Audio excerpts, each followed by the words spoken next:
ঝুরি বা মোরালি যাদের এলাকায় যেই নাম, তবে আমাদের এলাকায় ঝুরি বলে। অতি সহজে ঝুরি বানানো শিখুন। আমার ভিডিওটি না টেনে পুরোটা দেখুন, তাহলে অতি সহজে ঝুরি বানানো শিখে যাবেন। আমার ঝুরিটি বেশি শক্ত হয় না, অনেক সুন্দর সফট হয়, মানে খেতে অনেক মজা। আমি প্রথমবার বানিয়ে আমি তো এই ঝুরির প্রেমে পড়ে গেছি। আচ্ছা, কথা না বাড়িয়ে চলো দেখা যাক। একটা ডিশে 1 কেজি আটা ময়দা নিচ্ছি, তারপরে চিনি দিলাম, কালি জিরা দিলাম, আর একটু স্বাদ মতো চিনি দিব। চিনি দিলে কি হয়, জিনিসটা একটু সফট হয়। এরপর সুন্দর করে মাখিয়ে নিব কালি জিরা, লবণ আর চিনি। তারপরে এর সাথে অ্যাড করে দিব সয়াবিন তেল। 1 কেজি আটাতে আধা পোয়া তেল দিলে অনেক সুন্দর হবে, বা আধা পোয়া একটু কম দিবে তাহলেই হবে। তেলটা সুন্দর করে মিক্সার করে নিব। এই যে দেখেন, এরকম যেন দলা বা মুঠা করা যায়, তাহলে বুঝতে পারবে সুন্দরভাবে আপনার ঝুরি করার ডোটা পারফেক্ট তৈরি হয়েছে। এই যে দেখেন, আমি কত সুন্দর করে মোটা করেছি, এমনিতেই মোটা হয়ে যাচ্ছে। এটা তেল দিয়ে সুন্দরভাবে মেখে নিতে হবে। তারপরে এর সাথে অ্যাড করে দিব হালকা কুসুম গরম পানি। আস্তে আস্তে পানি নিব আর আস্তে আস্তে ঝুরির ডোটা তৈরি করব।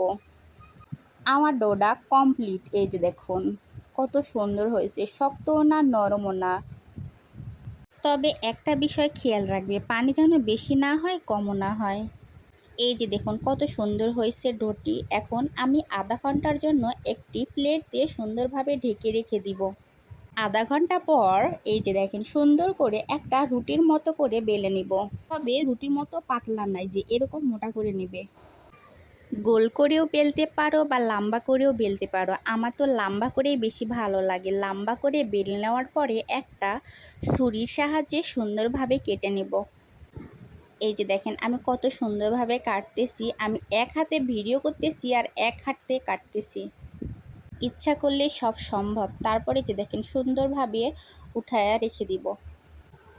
তবে আপনারা ভাবছেন দলা লাগছে, এটা দলা না, তেলে দিলে এমনিতেই খুলে যাবে। এই যে আমার সম্পূর্ণ ঝুরি কেটে নেওয়া হয়ে গেছে। এখন একটি কড়াইতে তেল দিব। এখানে আমি হাফ কেজির মতো সয়াবিন তেল ব্যবহার করছি, আপনাদের ইচ্ছা মতো নিতে পারেন। তারপরে যে গরম তেলে ঝুরিগুলো দিয়ে দিচ্ছি। দেখেন একটু পরে সবগুলো এমনিতেই খুলে যাবে। তবে মনে রাখবেন, একটু সতর্কভাবে দিবেন যেন হাতে পায়ে তেল ছিটকে না পড়ে। আমি ঝুরিগুলো একটু লাল লাল করে ভেজে নেব। লাল লাল করে ভেজে নিলেই ভালো লাগে। এই ঝুরিটা একটু কড়াভাবেই ভাজতে হয়, তাহলে সুন্দর থাকে। অনেক দিন সংগ্রহ করে রাখতে পারবেন একটা কৌটাতে। 5-6 মাসও খেতে পারবেন, কোনো সমস্যা হবে না, অনেক সুন্দর থাকবে।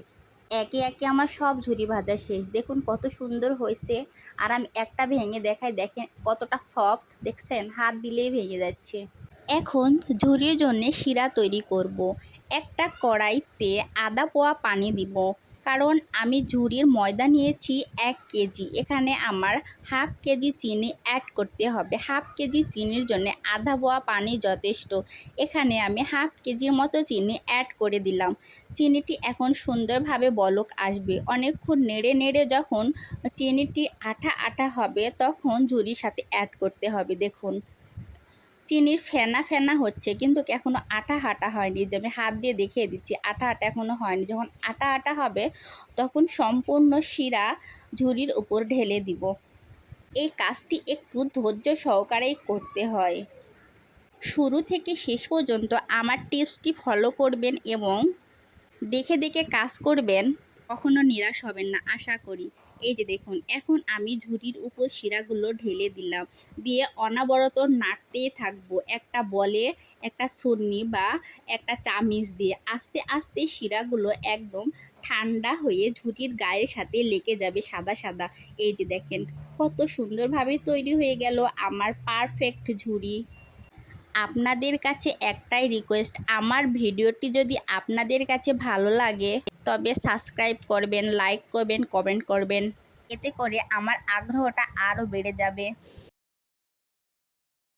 অবশেষে আমার ঝুরি করাটা কমপ্লিট হয়ে গেছে। এই যে দেখুন, দেখেই ইচ্ছা করতেছে খায়, তাই না? অনেক সুন্দর হয়েছে, অনেক লোভনীয় একটি খাবার। এই খাবারটি আশা করি সবাই পছন্দ করে। দেখেন ভেঙে দেখায় কত সুন্দর সফট হয়েছে, মুখে দিলে মিলিয়ে যাবে, অনেক সুন্দর সফট হয়েছে। তবে যারা প্রথমে করবে কখনো নিরাশ হবে না। সবাই ভালো থাকবেন, সুস্থ থাকবেন। আল্লাহ হাফেজ।